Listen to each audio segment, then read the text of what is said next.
This is a stat for Micah Parsons that you absolutely need to know. Now, Choppy, you and I have had this disagreement in that you were like, just put the guy on the edge. Let him go. Let him go. The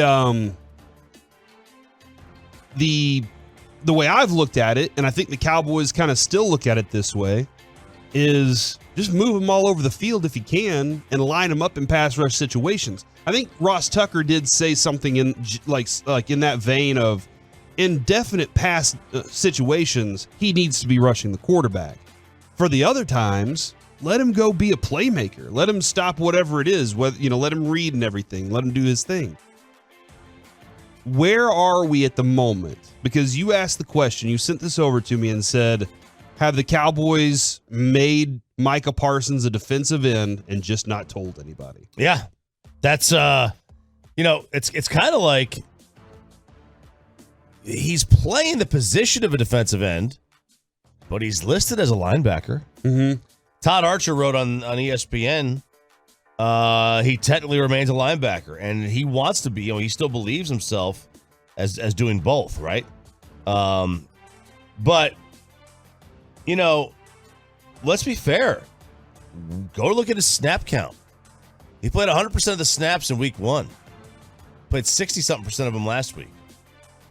That's a clear transition to another position. I rhymed it. It just is. Linebackers play dang near 100% of the snaps. At least he does. Edge rushers don't. So you're saying that they, like, when we see him on the sideline and he looks all pissed off about it, it's because they're trying to keep his legs fresh or like his body fresh for being the natural rotation to being the edge rusher. Yeah. Okay, interesting. Now look, I don't have a problem with him playing linebacker. I have a problem with him spying on the running back or being put in coverage against a tight end. Because you think that that's a useless kind of way to use him? No, I just think he's so valuable in other areas. Pass rusher. Okay. Like you it doesn't mean he can't do it. Like you get the best. The Steelers don't put TJ Watt in coverage. Okay, so this is what we were discussing a little earlier this morning that was very similar to what we'll discuss tomorrow with the Shanahan approach to things and being multiple, not only on offense, but being multiple on defense too. If you go up against the Tennessee Titans, is your best matchup not to have Micah Parsons stopping Derrick Henry? This is a one-off situation, right. So this is the Tennessee Titans specifically, right? Is that not like you can isolate? You can pretty much take Derrick Henry out of a game if it's Micah Parsons. Yeah, you could. Okay, you could. And I know, like Joe Witt has said that out of all the people that he's coached and seen, he thinks Micah Parsons could play safety on 32 different teams right now just because of his ability and everything. But that's what I'm trying to get at there, Choppy, is I think on any given game plan against any given opponent, because they're all different.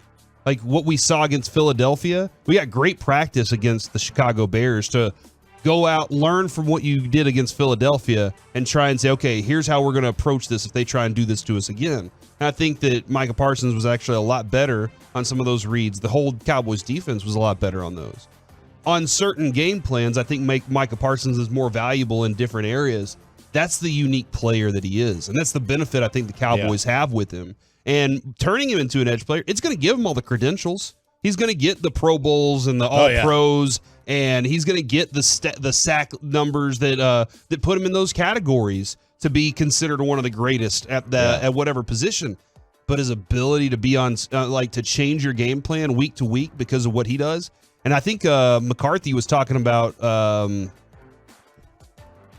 entire group, Damone Clark, Anthony Barr, and Micah, like all three of those different guys give you so much ability to swap and move, and you don't know what's coming at you defensively.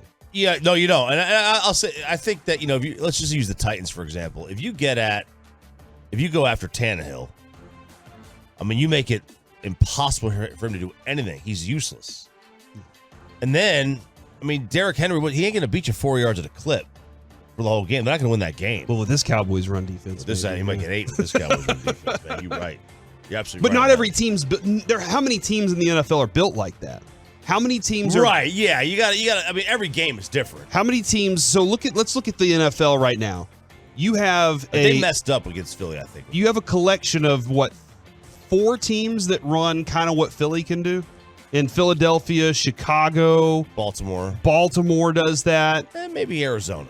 Daniel Jones sometimes can. Yeah. Arizona's different because I don't think they throw more. Yeah, and they just say, "Hey, drop back and scramble, Kyler. Yeah. Just figure it out, buddy." Yeah, they don't have a plan. They probably could do a lot more if they planned better, and that's why I think Coach Bro's out. But so I think that there's a handful of teams that do what Philadelphia does. I think there are a handful of teams that do what Green Bay does. I think that Green Bay's not doing it well anymore. Which is not give their quarterback help and then complain about it? Stand in the pocket and throwing it and being able to escape. I think the Rams do that pretty well.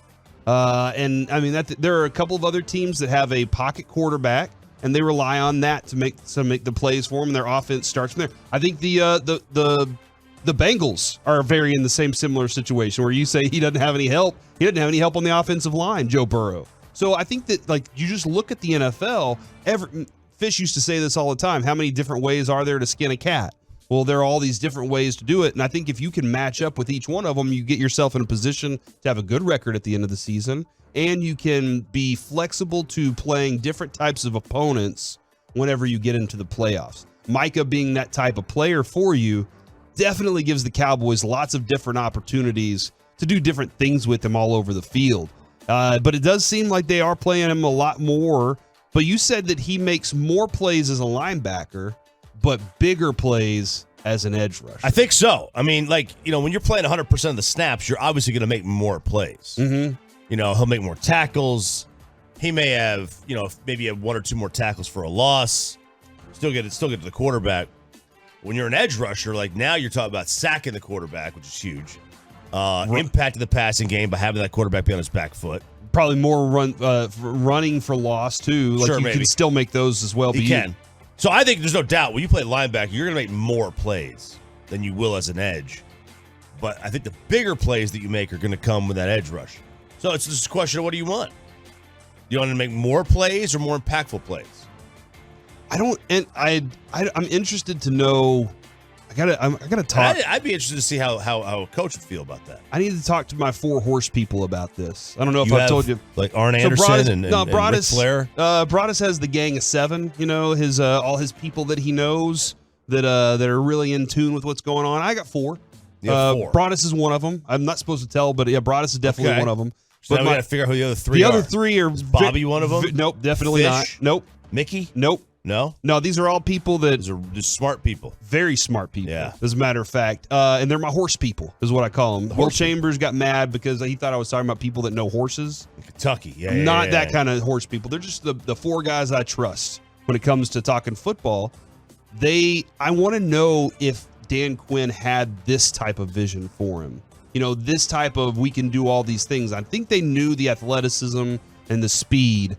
I don't think that and I think they also knew the motor, like the internal motor of this guy of just everything is 100% all the time. If I'm going a direction, I'm going that way 100%. I love that about Micah Parsons, but the ability to just make this defense so different on any given week is something that I think is, and still learn at the same time, is something that I don't know that they had that in mind when it was coming along.